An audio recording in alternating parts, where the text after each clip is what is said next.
El calor húmedo de agosto se pegaba a la piel como una segunda capa, mientras el mercado municipal La Esperanza bullía con su actividad matutina habitual. Entre los puestos de verduras, el olor a cilantro fresco se mezclaba con el aroma dulzón de las papayas maduras y el penetrante olor del pescado recién traído del puerto. Era domingo, día de mayor movimiento, cuando las familias enteras acudían a hacer sus compras semanales. Rosa Mendoza revisaba por tercera vez el contenido de su bolsa mientras sus gemelas de 7 años, Abril y Julieta, jugaban a las escondidas entre los puestos. Las niñas, idénticas hasta en la forma de arrugar la nariz cuando reían, vestían sus vestidos domingueros rosados con lazos del mismo color en sus largas trenzas negras. «¡Abril! ¡Julieta! ¡No se alejen mucho!», gritó Rosa sin apartar la vista de los tomates que doña Carmen le mostraba. «Estos están bien maduros, güerita, perfectos para tu salsa», insistía la vendedora, apretando ligeramente uno de los tomates para demostrar su punto. Las gemelas correteaban entre los pasillos, sus risas cristalinas compitiendo con el bullicio del mercado. Jugaban su juego favorito.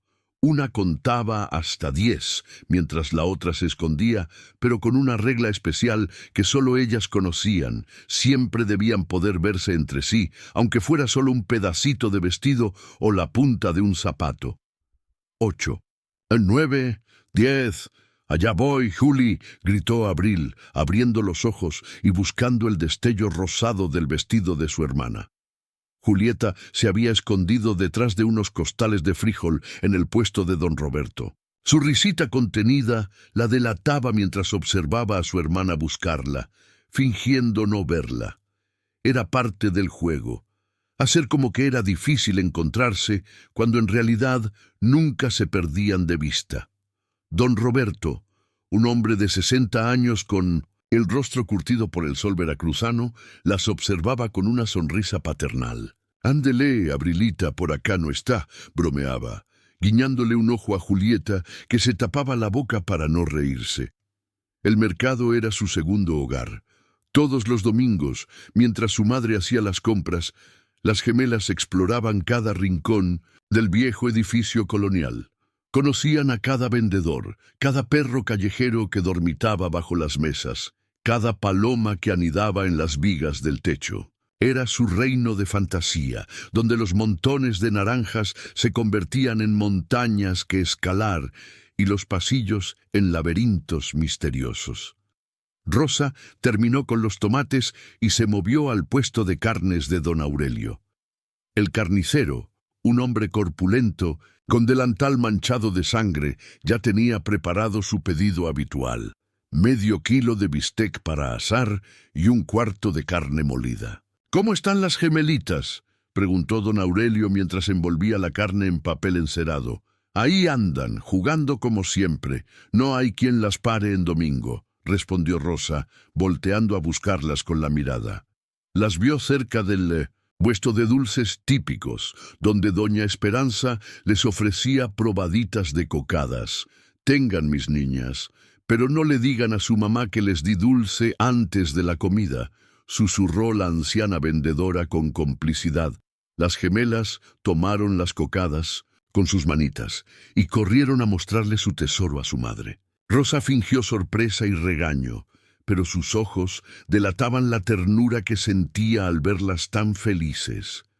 «Mamá, ¿podemos ir a ver los pollitos?», preguntó Julieta, la más atrevida de las dos, mientras lamía los dedos pegajosos de Coco.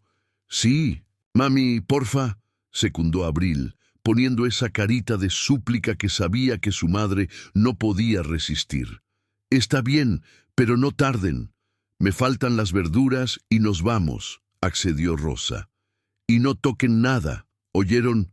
Las niñas salieron corriendo hacia la parte trasera del mercado, donde don Chava tenía su pequeño negocio de aves de corral. El camino las llevaba por el pasillo central, pasando frente a la antigua cámara de refrigeración del mercado. La cámara fría era una reliquia de tiempos mejores, cuando el mercado contaba con un sistema de refrigeración centralizado para conservar carnes y productos perecederos. Construida en los años 50, su pesada puerta de metal mostraba el óxido de décadas de humedad tropical. Aunque ya no funcionaba como refrigerador principal, algunos vendedores todavía la usaban para almacenar mercancía, aprovechando que sus gruesas paredes de concreto mantenían una temperatura más fresca que el resto del edificio. Ese día, la puerta estaba entreabierta. Un descuido de Toño, el encargado de mantenimiento que había estado revisando las instalaciones eléctricas esa mañana temprano.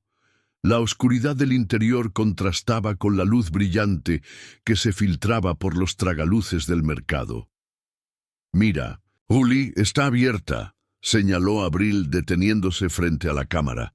«Está muy oscuro», respondió Julieta, pero su curiosidad era evidente. Las gemelas compartían esa mezcla perfecta de cautela y aventura que las había metido en más de un problema. «Entramos tantito», sugirió Abril, asomándose por la abertura. El aire frío que salía del interior era un alivio contra el calor pegajoso del mediodía. Mamá dijo que no tocáramos nada. «No vamos a tocar, solo a ver. Ándale, Juli, nada más un ratito». La cámara de seguridad del pasillo, una de las pocas que funcionaban en el viejo mercado, registró el momento exacto. 11:47 de la mañana. Dos niñas con vestidos rosados, tomadas de la mano, cruzando el umbral de la pesada puerta metálica. Sus siluetas se desvanecieron en la oscuridad del interior, tragadas por las sombras como si nunca hubieran existido. En el puesto de verduras, Rosa escogía ejotes frescos mientras platicaba con doña Martina sobre los preparativos para las fiestas patrias. No había notado que habían pasado ya 15 minutos desde que las niñas se fueron a ver los pollitos. «Es que este año quiero hacer chiles en nogada como los hacía mi suegra.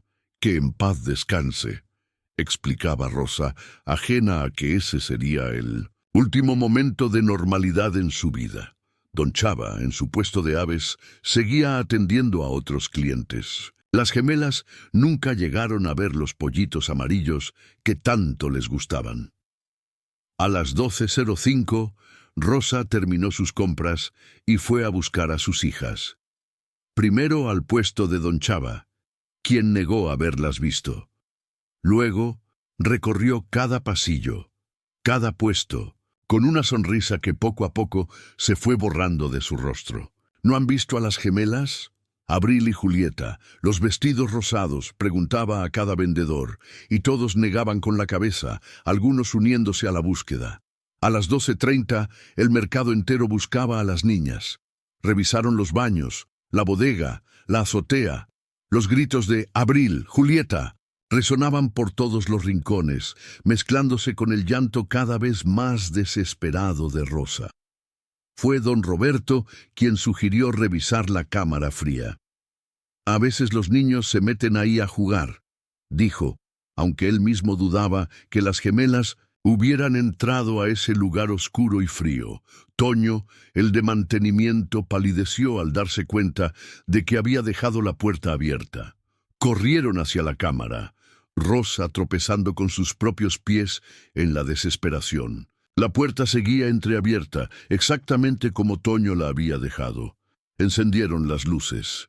El interior de la cámara se iluminó con el parpadeo enfermizo de los viejos tubos fluorescentes. Estantes metálicos oxidados, algunas cajas de verduras, bolsas de hielo a medio derretir. Pero no había rastro de las niñas. «Abril, Julieta, contesten, por favor». La voz de Rosa se quebraba mientras revisaba cada rincón, cada espacio entre las estanterías. Encontraron una de las cocadas que doña Esperanza les había dado, aplastada en el suelo cerca de la entrada. Nada más. Como si la cámara se las hubiera tragado, como si nunca hubieran estado ahí. La policía llegó a las 12:58. El comandante Herrera, un hombre con más de 20 años en el cuerpo, dirigió la búsqueda con eficiencia militar. Revisaron la cámara centímetro a centímetro, golpearon las paredes, buscando huecos o pasadizos secretos, revisaron el sistema de ventilación. Nada. Señora Mendoza, necesito que me diga exactamente qué ropa llevaban las niñas, pedía el comandante mientras sus hombres expandían la búsqueda a las calles aledañas. Vestidos rosados, domingueros, con encaje blanco en el cuello y lazos rosados en las trenzas, respondía Rosa entre sollozos, sostenida por doña Carmen y doña Martina. Las horas pasaban con una lentitud agónica. El mercado, siempre bullicioso y alegre, se había transformado en un lugar sombrío, donde los murmullos reemplazaban a las risas y las miradas se cruzaban cargadas de preocupación y miedo. A las 3 de la tarde llegaron más unidades policiales. Perros rastreadores que olfatearon la ropa de las niñas y siguieron el rastro hasta la cámara fría, donde se detuvieron confundidos, dando vueltas en círculo como si el olor simplemente se desvaneciera en ese punto. «Es como si hubieran desaparecido en el aire», murmuró uno de los oficiales, ganándose una mirada fulminante del comandante Herrera. La noticia se esparció por Jalcomulco como pólvora. Vecinos, conocidos y desconocidos se unieron a la búsqueda. Grupos de voluntarios peinaban las calles, los baldíos, el río. Las fotos de las gemelas, sacadas de apuro del álbum familiar, se reproducían en volantes que se pegaban en cada poste, cada pared, cada árbol. Al caer la tarde, cuando la luz dorada del atardecer bañaba el mercado, técnicos especializados revisaban las grabaciones de seguridad.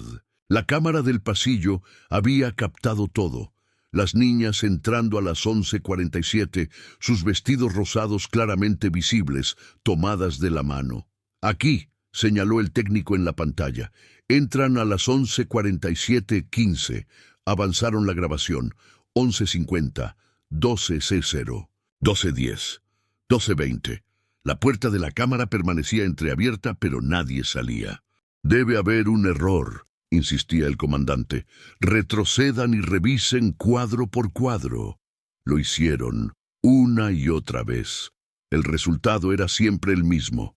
Las niñas entraban pero nunca salían. Y lo más inquietante, a las 12:23, mientras Rosa ya las buscaba desesperada, la puerta de la cámara se cerró sola. Un movimiento suave, casi imperceptible, como si alguien la hubiera empujado desde adentro. «¿Quién cerró la puerta?», preguntó uno de los oficiales, vocalizando lo que todos pensaban.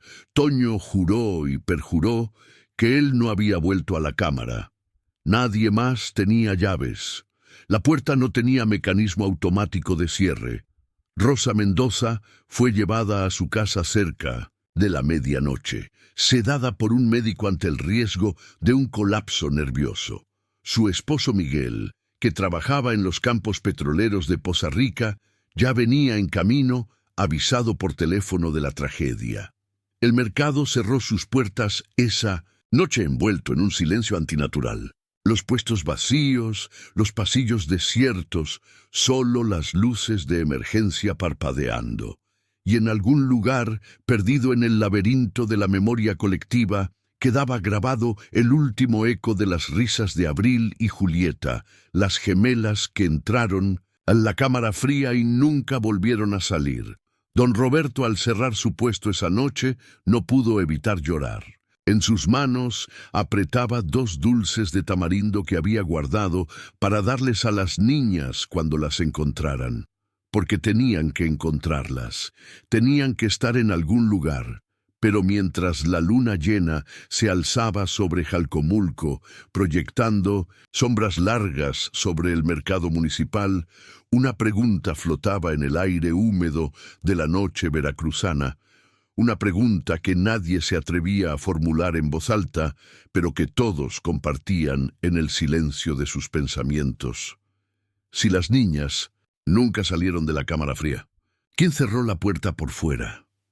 El amanecer del 16 de agosto encontró a Jalcomulco sumido en una vigilia colectiva. Las campanas de la iglesia de San José repicaron a las 6 de la mañana, no con el alegre llamado habitual a misa, sino con un tañido lento y grave que convocaba a la comunidad a continuar la búsqueda. Rosa Mendoza no había dormido. Sentada en la sala de su casa, aferraba contra su pecho los cojines que aún conservaban el olor de sus hijas, mientras su mirada perdida atravesaba las paredes hacia algún punto indefinido donde la esperanza y la desesperación se encontraban. Miguel había llegado a las 3 de la madrugada, manejando como poseído desde Poza Rica. Al entrar a su casa y ver el estado de su esposa, el hombre fuerte que supervisaba plataformas petroleras se derrumbó como un niño. Se abrazaron en silencio porque no había palabras que pudieran expresar el vacío que sentían. «Las vamos a encontrar», repetía Miguel una y otra vez como un mantra, como si al decirlo suficientes veces pudiera hacerlo realidad. En el mercado, el comandante Herrera había establecido un centro de operaciones improvisado. Mapas de la zona cubrían las mesas, marcados con círculos y cruces que indicaban áreas ya revisadas. Más de 200 voluntarios se habían presentado al amanecer, rostros conocidos y desconocidos, unidos por la urgencia de encontrar a las gemelas. «Escuchen todos», comenzó Herrera, su voz ronca por la falta de sueño. «Vamos a dividirnos en grupos de 10. Cada grupo tendrá un líder y un radio. Quiero que peinen cada centímetro de terreno. Revisen alcantarillas, casas abandonadas, terrenos baldíos. Cualquier cosa fuera de lo normal la reportan inmediatamente». Entre los voluntarios estaba el padre Francisco, el párroco de San José, un hombre de unos 50 años, cuya fe inquebrantable se veía ahora puesta a prueba. Había bautizado a las gemelas. Les había dado su primera comunión apenas 3 meses atrás. Las fotos de ese día, con sus vestidos blancos y sus sonrisas radiantes, ahora circulaban en los volantes de búsqueda. «Padre», se acercó doña Esperanza, la vendedora de dulces, con los ojos hinchados de tanto llorar. «¿Por qué Dios permite estas cosas? ¿Por qué a ellas?» El sacerdote no tenía respuesta. Solo pudo tomar las manos arrugadas de la anciana entre las suyas y rezar en silencio. La cámara fría se había convertido en el epicentro del misterio. Expertos forenses de Xalapa habían llegado con equipo especializado. Cada centímetro fue fotografiado, cada superficie analizada en busca de huellas, cabellos, cualquier rastro de las niñas. El luminol no reveló manchas de sangre. No había signos de lucha. «Es imposible», murmuraba el jefe forense, el doctor Ramírez, mientras revisaba los resultados. 2 niñas no pueden simplemente desvanecerse. Pero los hechos eran innegables. Las únicas huellas encontradas pertenecían a las gemelas, a Toño, el de mantenimiento, y a algunos vendedores que ocasionalmente usaban el espacio. Las pequeñas, visadas de las niñas, se dirigían hacia el interior de la cámara y luego nada, como si hubieran levitado y desaparecido. El técnico en sistemas, un joven llamado Eduardo, había pasado la noche analizando las grabaciones cuadro por cuadro. Sus ojos enrojecidos se clavaban en la pantalla, buscando algo, cualquier cosa que hubieran pasado por alto. «Comandante», llamó de pronto, «venga a ver esto». En la pantalla, Eduardo había ampliado una sección de la grabación. Justo en el momento en que la puerta se cerraba, a las 12:23, había una anomalía. Una sombra, apenas perceptible, que no correspondía a ningún objeto visible. «¿Qué es eso?», preguntó Herrera entrecerrando los ojos. «No lo sé. Podría ser un fallo de la cámara, un reflejo, ¿o qué? O alguien que sabía dónde estaba la cámara y cómo evitarla». La implicación era escalofriante. Si alguien se había llevado a las niñas, era alguien que conocía perfectamente el mercado, alguien que había planeado todo meticulosamente. Los interrogatorios comenzaron esa misma tarde. Cada vendedor, cada empleado, cada persona que había estado en el mercado ese domingo fue cuestionada. Toño, el de mantenimiento, fue el principal sospechoso. El hombre de 45 años, padre de 3 hijos, lloró durante todo el interrogatorio. Yo solo estaba revisando los cables, repetía entre sollozos. Salí a las 8:30 de la mañana, me fui a desayunar. Nunca volví hasta que empezaron a buscar a las niñas. Por Dios santo, yo tengo hijas de esa edad. Su coartada fue verificada. Varios testigos lo habían visto en la fonda de Doña Chelo a la hora en que las niñas desaparecieron. Las sospechas se dirigieron entonces hacia Marcos, un joven de 19 años que ayudaba en varios puestos y que tenía fama de marihuano. Yo ni estaba en el mercado, se defendía Marcos.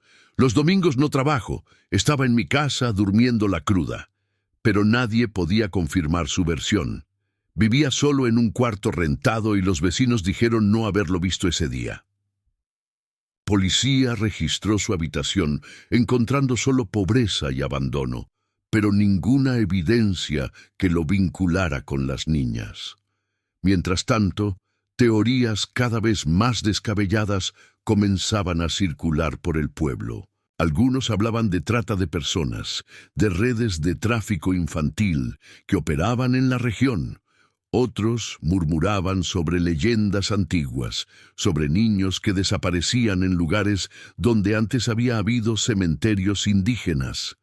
Don Aurelio, el carnicero, recordó de pronto algo que le heló la sangre.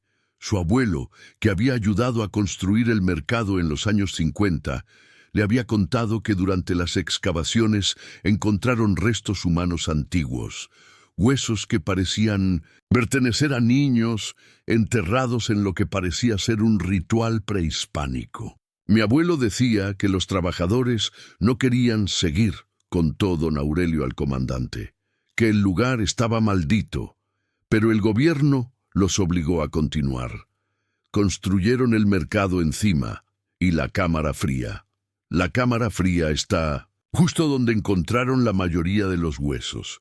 Herrera, un hombre pragmático que no creía en supersticiones, anotó la información solo por protocolo. Pero no pudo evitar sentir un escalofrío cuando don Aurelio añadió: «Mi abuelo siempre decía que algún día los muertos reclamarían lo suyo». El miércoles 18 de agosto, la búsqueda se expandió a los municipios vecinos. Helicópteros sobrevolaban la zona, sus reflectores barriendo la espesa vegetación tropical. Buzos revisaban el río Pescados, mientras equipos de rescatistas exploraban las cuevas de la región. Rosa y Miguel habían instalado una especie de santuario en el puesto donde solían comprar. Fotos de las gemelas, veladoras, flores frescas. Los vendedores los cuidaban, respetando su dolor, con ese silencio solidario que solo surge en las tragedias compartidas. «Ayer soñé con ellas», le contó Rosa a doña Carmen, su voz apenas un susurro. «Estaban en un lugar oscuro llamándome. Decían, mamá, tenemos frío. Me desperté gritando». Los sueños. Pronto se supo que no era la única. Varios niños del pueblo habían tenido pesadillas similares. Soñaban con Abril y Julieta en un lugar frío y oscuro, llamando a sus padres. Los psicólogos traídos por el gobierno lo atribuían al trauma colectivo, a la sugestión. Pero para los habitantes de Jalcomulco era otra cosa. Era como si las niñas estuvieran tratando de comunicarse desde donde quiera que estuvieran. El viernes 20 de agosto llegó un equipo especializado de la Ciudad de México. Ingenieros estructurales que iban a examinar cada centímetro del mercado en busca de espacios ocultos, túneles, cualquier lugar donde las niñas pudieran estar atrapadas. Utilizaron georradar, detectores de metales, cámaras térmicas. Los resultados fueron desconcertantes. El georadar detectó anomalías bajo el piso de la cámara fría, espacios vacíos que no deberían estar ahí según los planos originales del edificio. Inmediatamente comenzaron las excavaciones. Rosa y Miguel observaban desde lejos, tomados de la mano, la esperanza brillando nuevamente en sus ojos. Cada palada de tierra removida era una posibilidad, cada golpe del pico un latido de sus corazones acelerados. Pero lo que encontraron no fueron las niñas. A 2 metros de profundidad aparecieron los primeros huesos, antiguos, precolombinos, tal como había dicho el abuelo de don Aurelio. Un entierro masivo de infantes, dispuestos en círculo alrededor de lo que parecía ser un altar de piedra. Los arqueólogos del INAH fueron llamados de emergencia. La doctora Sofía Mendoza, sin relación con Rosa, experta en culturas prehispánicas del Golfo, examinó los restos con creciente asombro. «Esto es extraordinario», explicó a las autoridades. «Parece ser un sitio de sacrificio totonaca, probablemente del período clásico tardío. Los niños eran ofrendados a Tlaloc, el dios de la lluvia, para asegurar buenas cosechas». «¿Y qué tiene que ver eso con mis hijas?», gritó Miguel, perdiendo por primera vez la compostura. La arqueóloga lo miró con compasión. «Probablemente nada, señor. Es solo una coincidencia histórica». Pero en Jalcomulco ya nadie creía en coincidencias.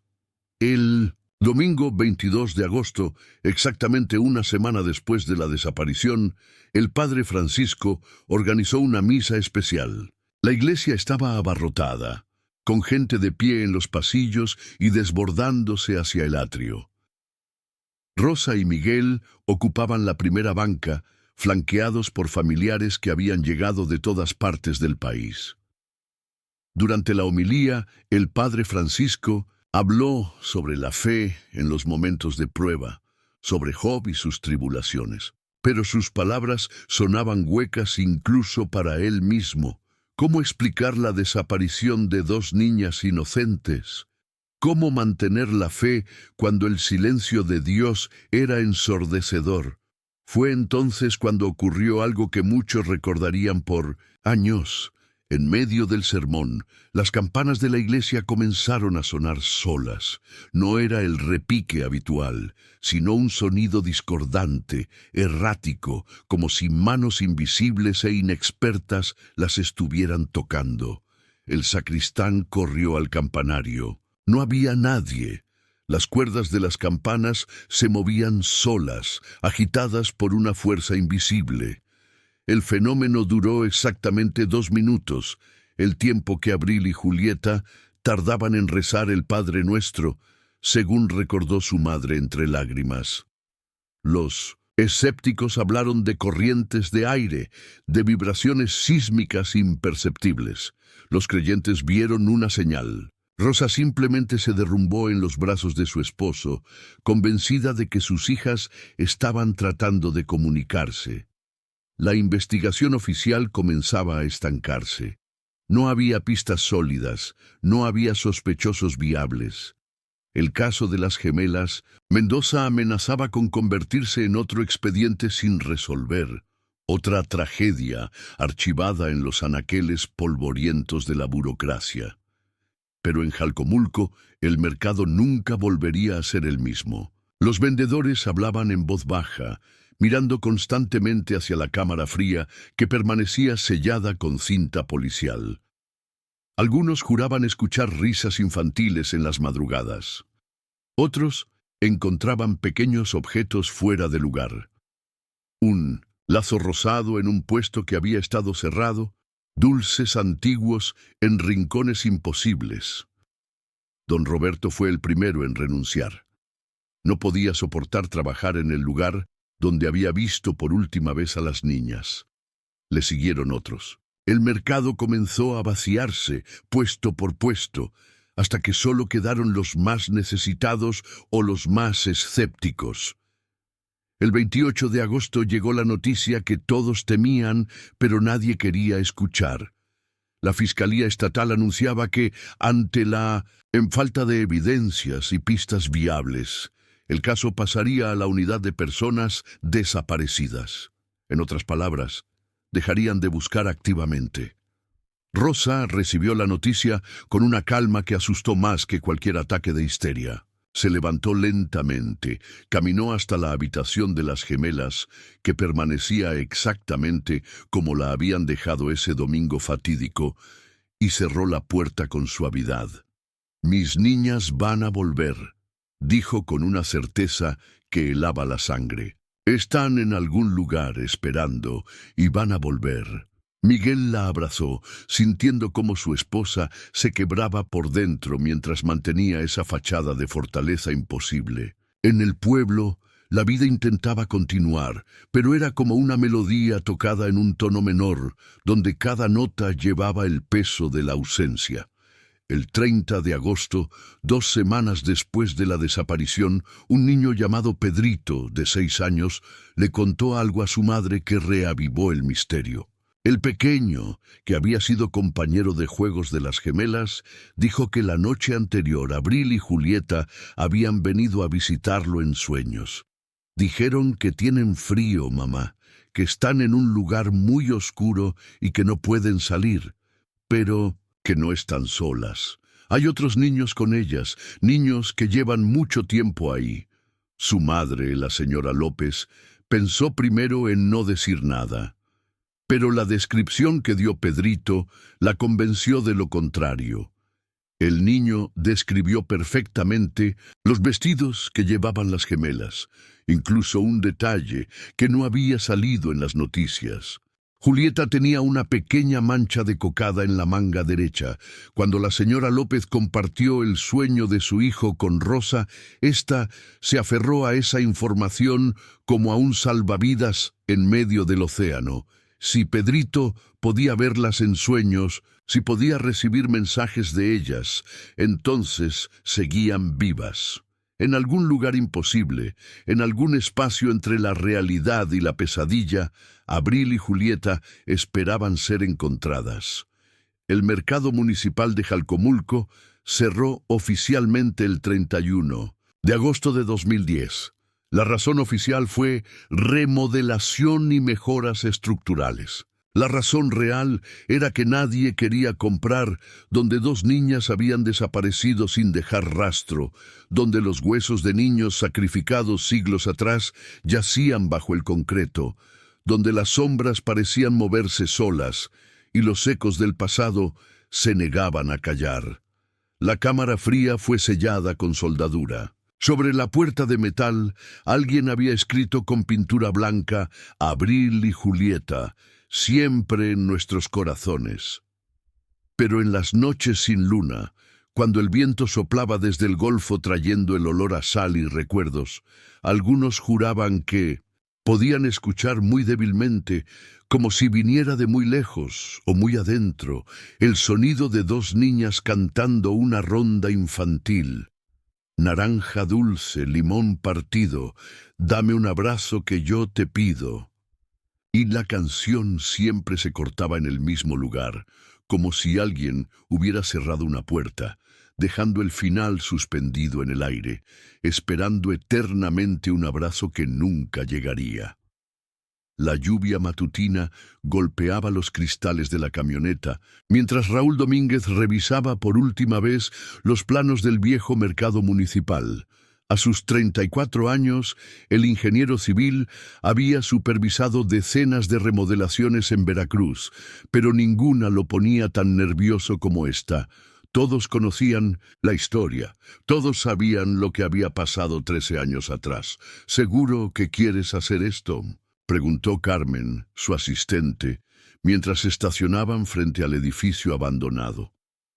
Raúl asintió, aunque sus manos temblaban ligeramente al tomar su casco. El municipio había decidido finalmente reabrir el mercado. 13 años de abandono habían sido suficientes. La nueva administración, pragmática y decidida a revitalizar el centro histórico, había contratado a su empresa para la renovación completa. El mercado lucía como un esqueleto de concreto bajo la lluvia. Las ventanas rotas miraban como cuencas vacías, y la maleza había reclamado gran parte del estacionamiento. Pero era la cámara fría lo que atraía la mirada de todos, su puerta aún sellada con soldadura, la pintura blanca casi borrada por el tiempo.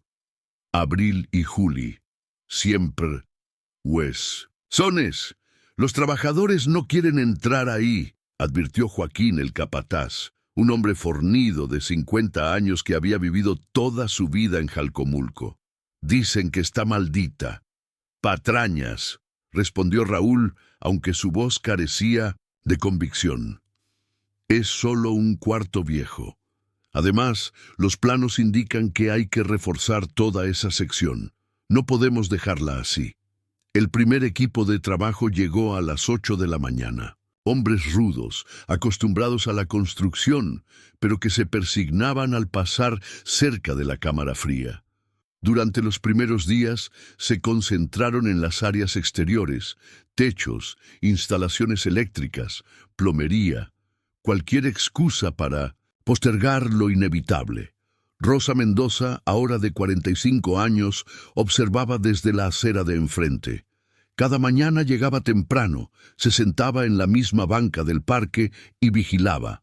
Su cabello, antes negro azabache, mostraba mechones grises prematuros. Sus ojos, hundidos por años de insomnio, nunca apartaban la vista del mercado. «Señora, no debería estar aquí», le dijo Raúl el tercer día, acercándose con respeto.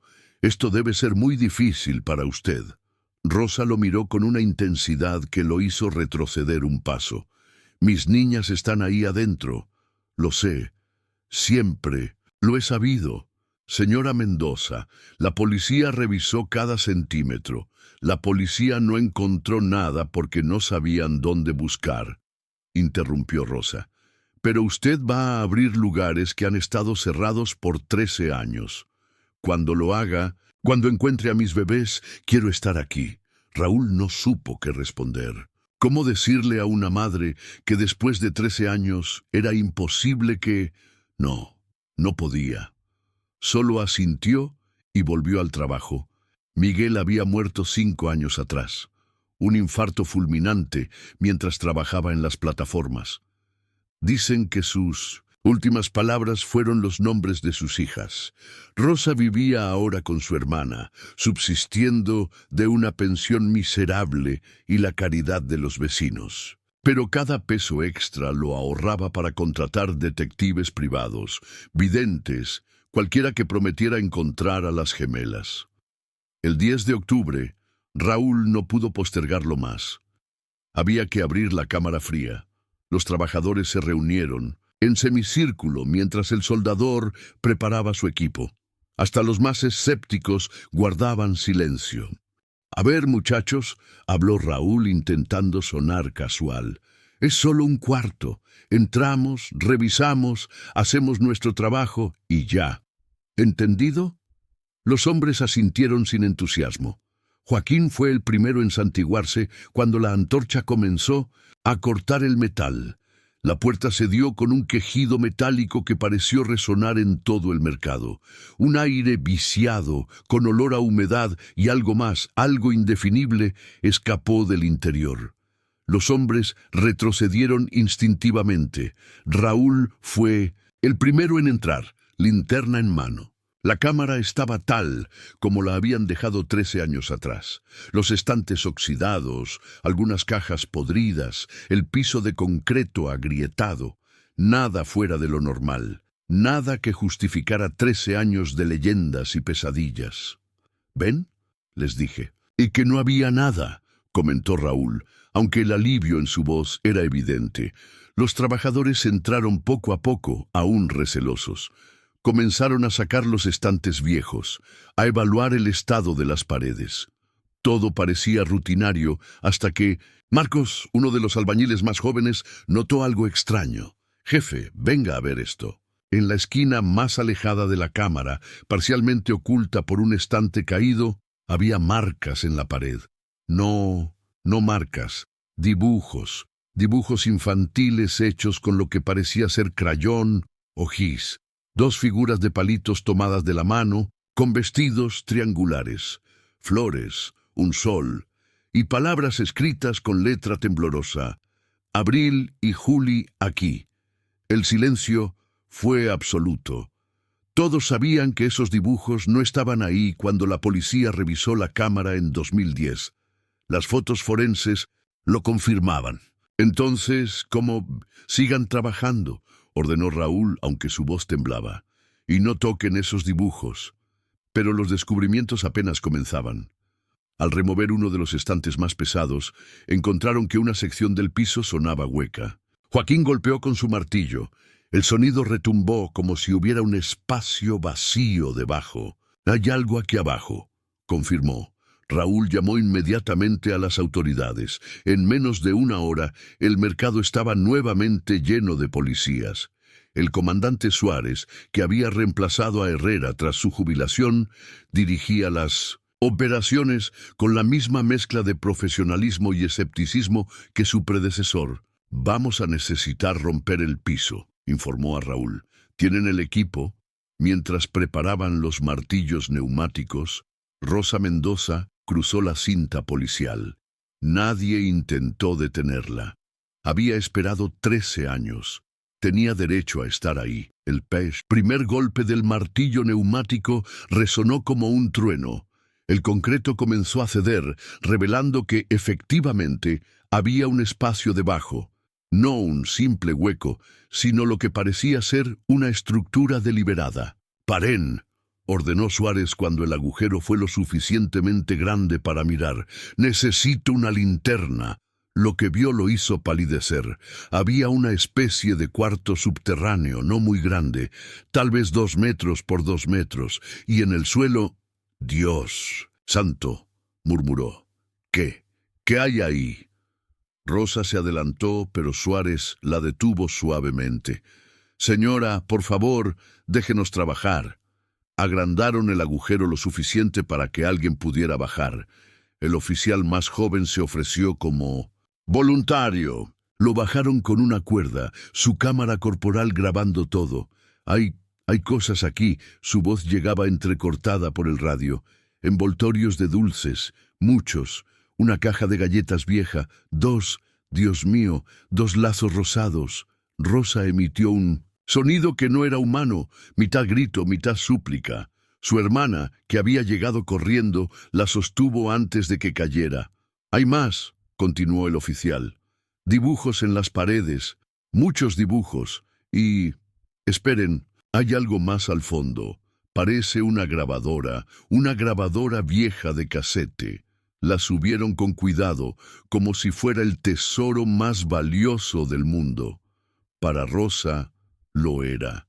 Era una grabadora de los 80, cubierta de polvo y telarañas. Increíblemente, cuando el técnico forense le puso baterías nuevas, funcionó. «Hay un casete adentro», informó. «Voy a reproducirlo». «Espere», Suárez miró a Rosa. «Señora Mendoza, tal vez debería...» «No. Necesito escucharlo». El técnico presionó play. Primero solo había estática, luego, débilmente, como llegando, desde muy lejos, una voz infantil. «Mami, soy Juli. Abril está dormida. Tenemos frío. El señor dijo que nos iba a llevar con usted, pero no viene. Ya no tenemos dulces. Abril no quiere despertar. Mami, ven por nosotras. Estamos en el cuarto de abajo. El señor cerró la puerta. Mami». La grabación se cortó. El silencio que siguió fue ensordecedor. Rosa se derrumbó por completo, su cuerpo sacudido por sollozos que parecían arrancarle el alma. Los hombres más rudos tenían lágrimas en los ojos. «Hay más en el casete», dijo el técnico tras revisar. «Pero está muy dañado. Necesitaremos equipo especializado para recuperarlo». Suárez tomó control de la situación. Quiero a los mejores forenses aquí ahora. Celen todo y encuentren a todos los que trabajaban en el mercado en 2010. ¡Todos! La noticia corrió por Jalcomulco como fuego en pasto seco. En cuestión de 1902 horas, cientos de personas rodeaban el mercado. Algunos rezaban, otros simplemente observaban en silencio. Los que recordaban a las gemelas contaban historias sobre ellas, manteniéndolas vivas en la memoria colectiva. En el cuarto subterráneo, los forenses trabajaban meticulosamente. Cada envoltorio de dulce era catalogado, cada dibujo fotografiado. Los dibujos contaban una historia desgarradora. Dos niñas jugando, luego una figura adulta, siempre tachada con crayón negro, luego una de las niñas acostada mientras la otra la cuidaba. Basándonos en los envoltorios, explicó la forense principal, estuvieron aquí abajo al menos una semana, tal vez dos. Alguien les dejaba comida y agua. Luego, parece que dejó de venir. «¿Pero cómo terminaron ahí abajo?», preguntó Suárez. «Revisamos cada centímetro de esa cámara». «El acceso no era por la cámara», intervino Raúl, que había estado estudiando los planos antiguos. «Miren esto. En los planos originales de 1950 hay un conducto de mantenimiento que conecta con el sótano del edificio contiguo. Fue sellado en los 70, pero alguien que conociera los planos originales, alguien que trabajó en la construcción», completó Suárez. «Alguien con acceso a los planos viejos». La búsqueda de registros comenzó inmediatamente. Mientras tanto, el audio fue enviado a la Ciudad de México para su análisis y recuperación. Rosa fue llevada a su casa, sedada por los médicos. No había cuerpos, aún no había cuerpos. Eso significaba que tal vez, solo tal vez, pero todos sabían la verdad. Después de 13 años, era imposible. El cuarto subterráneo contaba la historia final. Dos niñas atrapadas, esperando un rescate que nunca llegó, hasta que... «Encontramos algo más», informó un forense desde el cuarto. «Hay otra sección del piso que suena hueca, más profunda». Los martillos neumáticos volvieron a sonar. Esta vez revelaron un espacio aún más profundo, y en él necesitamos a los arqueólogos, dijo el forense, su voz profesional no pudiendo ocultar completamente el horror. «Hay restos, muchos restos, y no todos son recientes. La excavación reveló algo que heló la sangre de todos los presentes. No solo estaban los restos de sacrificios prehispánicos que habían encontrado en 2010. Había más, capas y capas de pequeños esqueletos, algunos coloniales, otros más recientes, como si ese lugar hubiera sido usado durante siglos para el mismo propósito macabro. Y entre todos esos restos antiguos, envueltos en lo que quedaba de dos vestidos rosados, descoloridos por el tiempo, dos pequeños esqueletos abrazados. Como si al final, cuando el frío y el hambre fueron demasiado, Abril y Julieta hubieran decidido dormirse juntas, esperando eternamente que su mamá viniera por ellas. El laboratorio de audio en la Ciudad de México logró recuperar más fragmentos del casete. La voz de Julieta, cada vez más débil, contaba una historia de esperanza que se desvanecía día a día. «Día 3. Creo, Abril ya no quiere jugar. El señor no ha venido. Encontramos galletas en una caja. Están viejas, pero no importa. No sé qué día es, hace frío. Abril no se mueve mucho. Le canto las canciones que nos enseñó mamá, Naranja Dulce. Abril se durmió. No quiere despertar. Tengo sueño también. Mami, ven pronto. Tenemos frío». El último fragmento audible era apenas un susurro. «Voy a dormir con Abril. Cuando despierte, mamá va a estar aquí. Mamá siempre viene». La investigación reveló la horrible verdad. Toño, el de mantenimiento, sí había estado involucrado, pero no como perpetrador, sino como cómplice involuntario. El verdadero Culpable había sido don Eliseo, el antiguo administrador del mercado, muerto hacía 5 años en un asilo de ancianos. Los registros mostraban que don Eliseo había trabajado en la construcción original del mercado en los 50. Conocía cada túnel, cada espacio oculto. Había sido él quien encontró los primeros restos prehispánicos y, en lugar de reportarlos, había desarrollado una obsesión enfermiza con los rituales antiguos de sacrificio. Creía que el mercado necesitaba alimentarse, explicó el psicólogo forense tras revisar los diarios encontrados en la casa abandonada de don Eliseo, que los antiguos dioses exigían tributo para mantener próspero el comercio. Una locura, pero para él era real. Los diarios revelaban décadas de desapariciones, no todas mortales. Algunos niños simplemente eran encerrados por días y luego liberados, traumatizados pero vivos. Otros no tenían tanta suerte. Abril y Julieta habían sido sus últimas víctimas. Después de encerrarlas, don Eliseo había sufrido un derrame cerebral. Murió 5 años después sin poder hablar, llevándose el secreto a la tumba. El 30 de octubre de 2023, Jalcomulco enterró a sus gemelas. El funeral fue multitudinario. Rosa, sostenida por su hermana y sedada por los médicos, depositó en los pequeños ataúdes blancos los juguetes que había guardado durante 13 años, los vestidos nuevos que había comprado cada cumpleaños, las cartas que había escrito cada noche. «Perdónenme, mis niñas», susurraba una y otra vez. «Perdónenme por no encontrarlas a tiempo». El padre Francisco, ahora anciano y tembloroso, ofició la misa. No habló de los designios inescrutables de Dios, ni del valle de lágrimas. Habló de 2 niñas que amaban los dulces de coco, que jugaban a las escondidas, que nunca se separaban. Habló de una madre que nunca dejó de buscar. Habló del amor que trasciende incluso la muerte más cruel. Al bajar los ataúdes, un viento repentino agitó los árboles del cementerio. Por un momento, solo por un momento, algunos juraron escuchar risas infantiles entre las hojas, como si Abril y Julieta, libres al fin, corrieran juntas hacia una luz que las había esperado pacientemente durante 13 largos años. Rosa vivió solo 6 meses más. Dicen que murió en paz, con una sonrisa en los labios.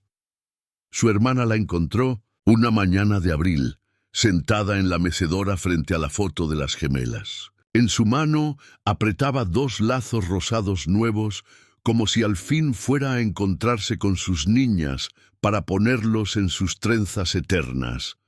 El mercado municipal nunca fue reconstruido. En su lugar, el municipio construyó un parque.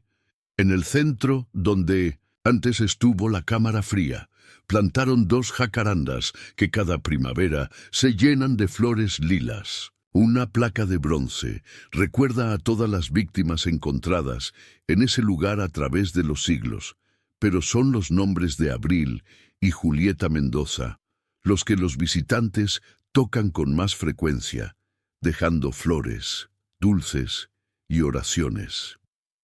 Y en las noches tranquilas, cuando la luna llena ilumina las jacarandas y el viento mece sus ramas floridas, los vecinos más viejos aseguran que aún se puede escuchar, muy suave, como un eco del pasado que se niega a morir. Naranja dulce, limón partido, dame un abrazo que yo te pido, pero ahora la canción sí termina, porque en algún lugar, más allá del dolor y el tiempo, una madre abraza eternamente a sus gemelas y el frío por fin se ha ido para siempre. La revelación del destino de las gemelas Mendoza desató una ola de consecuencias que nadie había anticipado. Lo que comenzó como la renovación de un mercado abandonado se convirtió en la mayor investigación criminal en la historia de Veracruz. Los restos encontrados en las capas más profundas abarcaban más de 3 siglos. Cada pequeño esqueleto era una historia truncada, una familia destruida, un misterio que exigía respuesta. La doctora Patricia Hernández, antropóloga forense de la UNAM, lideraba el equipo multidisciplinario encargado de la identificación. Su carpa de trabajo, instalada en lo que antes fue el estacionamiento del mercado, las mesas se llenaban de fragmentos óseos cuidadosamente catalogados. Hemos identificado al menos 47 individuos, explicó en la conferencia de prensa del 15 de noviembre. Los más antiguos datan del período posclásico, alrededor del año 1200, pero lo más perturbador es la continuidad. Hay restos de cada siglo desde entonces hasta 2010. La prensa nacional e internacional descendió sobre Jalcomulco como buitres.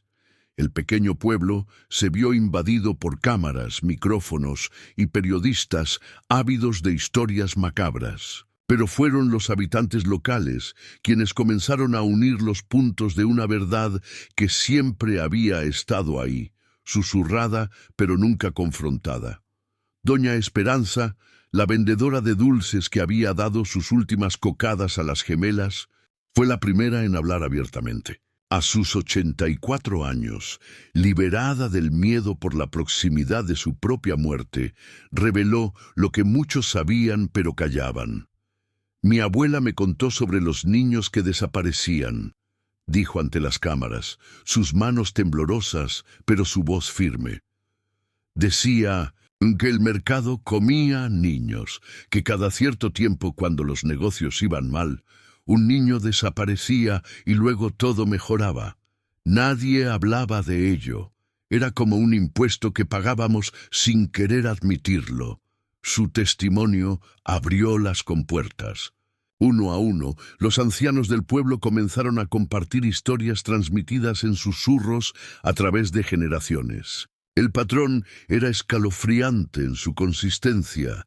Niños que desaparecían cerca del mercado, búsquedas infructuosas y luego un período de prosperidad comercial. Mi tío desapareció en 1958, reveló don Fermín, de 78 años. Tenía 6 años. Mi abuela nunca dejó de buscarlo. Decía que lo escuchaba llorar en las noches de luna llena. Ahora sé que no estaba loca. La investigación sobre don Eliseo reveló una red de complicidad que se extendía como raíces podridas bajo la superficie de Jalcomulco. No había actuado solo. Los registros mostraban que provenía de una familia que había administrado el mercado desde su construcción. Su padre, su abuelo, su bisabuelo, todos habían sido guardianes del terrible secreto. En la casa abandonada de don Eliseo, ahora convertida en evidencia, encontraron no solo sus diarios, sino documentos que se remontaban al período colonial. Actas de la Inquisición que mencionaban prácticas paganas en el mercado, cartas entre administradores que hablaban en código sobre las ofrendas necesarias. Un libro de contabilidad donde ciertas fechas estaban marcadas con símbolos extraños, que coincidían con desapariciones documentadas. El más revelador era un manuscrito del siglo XVIII, escrito por un fraile franciscano. El demonio tiene su altar en el mercado de Jalcomulco. Los naturales continúan sus ritos abominables pese a nuestros esfuerzos. Dicen que la tierra exige sangre joven para dar sus frutos.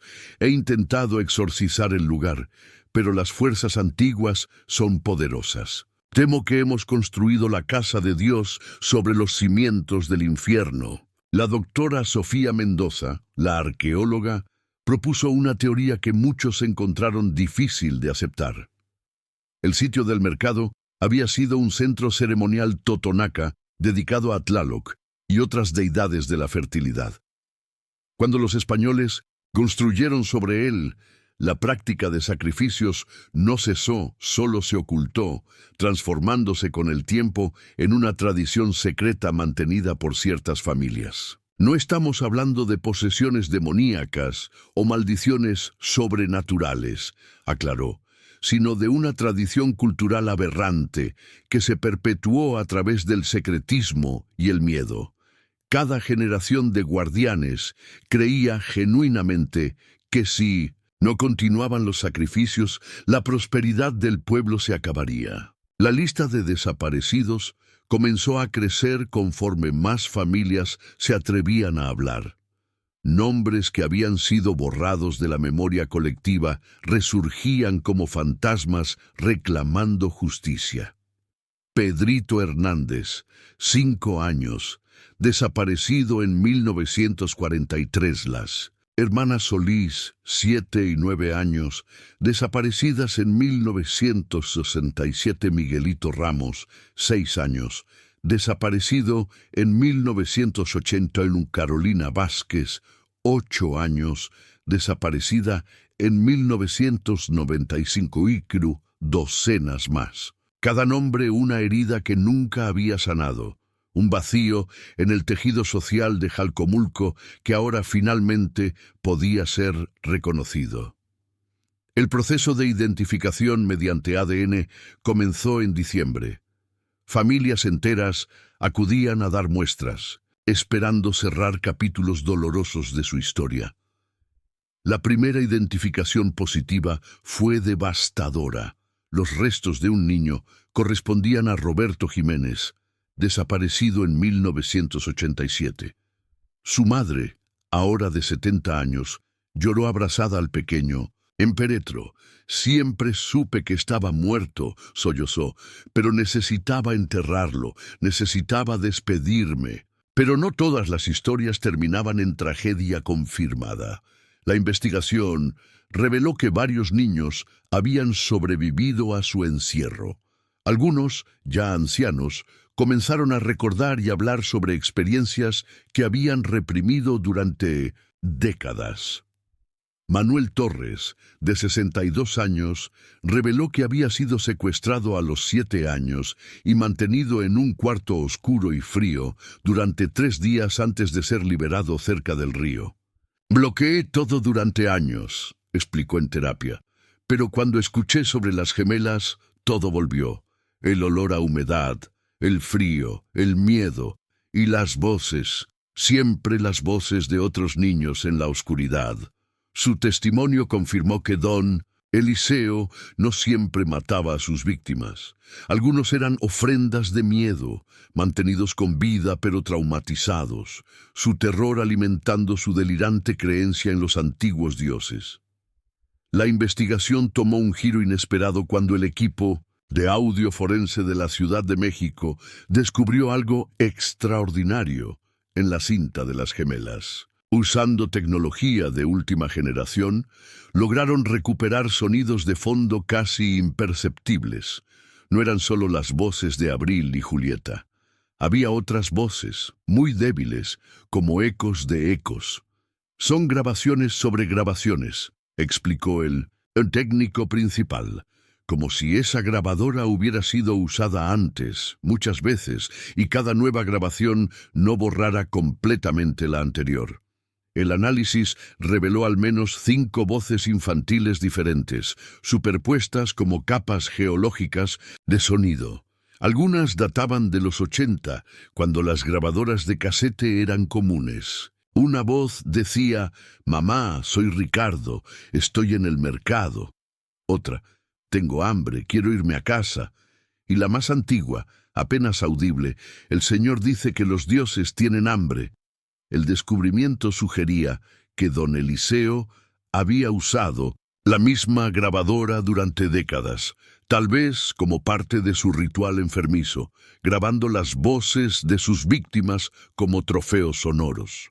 En enero de 2024 ocurrió algo que devolvió la esperanza a algunas familias.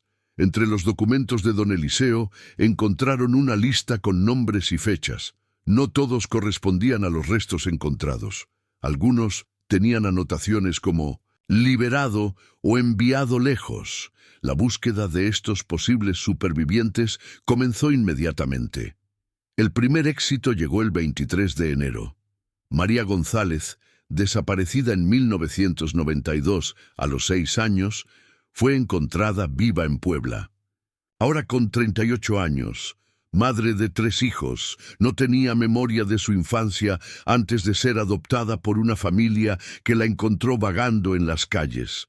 Siempre supe que algo faltaba en mi historia, dijo al reunirse con su familia biológica. Tenía pesadillas sobre un lugar frío y oscuro, pero pensé que era mi imaginación. Las pruebas de ADN confirmaron su identidad. Su madre, que nunca había dejado de buscarla, pudo abrazarla después de 32 años. No todos los reencuentros fueron tan emotivos. Algunos supervivientes habían construido nuevas vidas y preferían mantener el pasado enterrado. Otros luchaban con problemas psicológicos derivados del trauma. El doctor Raúl Méndez, psiquiatra especializado en trauma infantil, fue llamado para evaluar a los supervivientes. Su informe fue demoledor. Todos muestran signos de TEPT complejo, pesadillas recurrentes, claustrofobia, aversión al frío. Muchos han tenido dificultades para formar vínculos afectivos. Es como si una parte de ellos hubiera quedado atrapada en ese lugar oscuro. La comunidad de Jalcomulco se fracturó. Algunos querían olvidar y seguir adelante. Otros exigían justicia completa, investigando a cada familia que había administrado el mercado, a cada autoridad que había mirado hacia otro lado.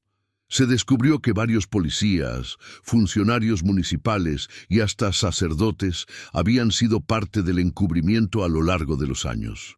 El padre Francisco, ahora retirado, admitió, entre lágrimas, que había sospechado durante años, pero había elegido el silencio. Pensé que eran supersticiones, se justificó. Y cuando comenzaron a llegar donaciones anónimas para la iglesia después de cada desaparición, Dios me perdone, pero cerré los ojos. Las donaciones eran otra pieza del rompecabezas. Los libros de contabilidad de la iglesia mostraban patrones, grandes donaciones anónimas que coincidían con las fechas de desapariciones. Como si los cómplices intentaran comprar el perdón divino con dinero manchado de sangre. En febrero de 2024, el gobierno federal tomó control total de la investigación. Se creó una comisión especial para investigar no solo los crímenes de Jalcomulco, sino patrones similares en otros mercados coloniales de México. Los hallazgos preliminares eran perturbadores. Al menos 12 mercados más mostraban historias similares de desapariciones infantiles inexplicables. Estamos ante un fenómeno de violencia ritualizada que se escondió bajo el manto del sincretismo religioso, declaró la comisionada especial. Una perversión de creencias prehispánicas mezcladas con fanatismo y enfermedad mental, perpetuada por el silencio cómplice de comunidades enteras. El 14 de febrero de 2024, Día del Amor y la Amistad, Jalcomulco organizó una ceremonia de sanación colectiva. En el parque construido donde antes estuvo el mercado, se erigió un memorial. 47 placas de bronce, una por cada víctima identificada, dispuestas en espiral alrededor de las 2 jacarandas que representaban a Abril y Julieta. Familias que habían cargado su dolor en silencio durante generaciones, finalmente pudieron llorar juntas. Se leyeron los nombres de todos los niños. Se encendieron veladoras, se cantaron canciones que esos niños nunca pudieron terminar de escuchar. Rosa Mendoza no vivió para ver ese día, pero su hermana Carmen estuvo presente, llevando fotos de las gemelas y de Rosa. Mi hermana nunca dejó de buscar, dijo ante el micrófono. Nunca dejó de creer que sus niñas la necesitaban. Y tenía razón, la necesitaban para que el mundo supiera la verdad. La última grabación recuperada del casete de las gemelas fue reproducida públicamente por primera vez. Después de minutos de silencio, una voz infantil, probablemente de Julieta, cantaba muy bajito: «Duérmete, mi niña, duérmete, mi amor, duérmete, pedazo de mi corazón». Era una canción de cuna. En medio del horror, del frío y la oscuridad, una niña de 7 años había encontrado la fuerza para cantarle a su hermana, para ser madre en ausencia de la suya, para ofrecer consuelo cuando ella misma no tenía ninguno. El llanto colectivo que siguió fue catártico. Por primera vez en siglos, Jalcomulco lloraba abiertamente por todos sus niños perdidos. La investigación continuaría por años. Más supervivientes serían encontrados, más cómplices, identificados, más historias dolorosas saldrían a la luz. Pero algo fundamental había cambiado, el silencio había sido roto, los secretos enterrados habían sido desenterrados. Y aunque el dolor era inmenso, había también un extraño alivio en finalmente poder nombrar el horror que había vivido entre ellos durante tanto tiempo. Las jacarandas plantadas donde estuvo la cámara fría florecieron. Ese año, con una intensidad inusual. Los botánicos lo atribuyeron a las lluvias abundantes, pero los habitantes de Jalcomulco sabían mejor. Eran Abril y Julieta, y todos los niños antes que ellas, finalmente libres, finalmente en paz, pintando el cielo de púrpura como un último regalo para un pueblo que había aprendido, demasiado tarde pero no en vano, que algunos silencios son más mortales que cualquier grito. Y en las noches tranquilas, cuando el viento mece las jacarandas y esparce sus pétalos como lágrimas púrpuras sobre el memorial, ya no se escuchan canciones incompletas ni llantos fantasmales. Solo el susurro de las hojas parece decir una y otra vez, nunca más, nunca más. El mercado de Jalcomulco nunca sería reconstruido. En su lugar quedaría el parque, los árboles, el memorial, un recordatorio permanente de que el mal florece en el silencio, pero muere bajo la luz implacable de la verdad. Y cada primavera, cuando las jacarandas se visten de lila, Jalcomulco recuerda a 2 niñas con vestidos rosados que jugaban a las escondidas sin saber que entrarían a un escondite del que tardarían 13 años en ser encontradas, pero al final fueron encontradas. Y con ellas una verdad terrible pero necesaria, que a veces los monstruos no vienen de leyendas antiguas o maldiciones sobrenaturales. A veces los monstruos somos nosotros mismos, cuando elegimos el silencio sobre la justicia, la tradición, sobre la humanidad, el miedo sobre el amor. Las gemelas Mendoza no murieron en vano. Su tragedia se convirtió en la llave que abrió una puerta que había estado cerrada por siglos. Y aunque el precio fue inconmensurable, su legado sería eterno, en Jalcomulco y en todo México. Nunca más un niño desaparecería en el silencio, un cómplice de una comunidad. Las voces que nadie quiso escuchar por tanto tiempo ahora resonaban claramente, grabadas no en cintas que se deterioran, sino en la memoria colectiva de un pueblo que había elegido, finalmente, recordar.